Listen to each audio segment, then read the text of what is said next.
Hey guys, welcome to Track Team channel. Hope you guys having a great day. Today in this video I'm gonna show you how can you download Snapchat stories. So let's just continue to Snapchat.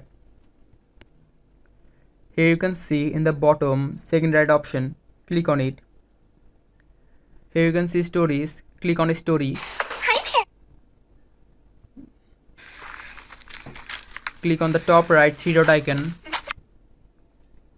Here you won't be able to find any link that you can copy it and download it from Google.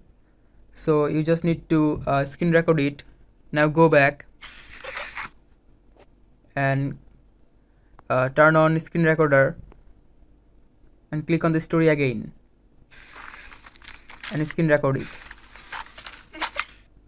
So guys, this is how can you save stories from Snapchat.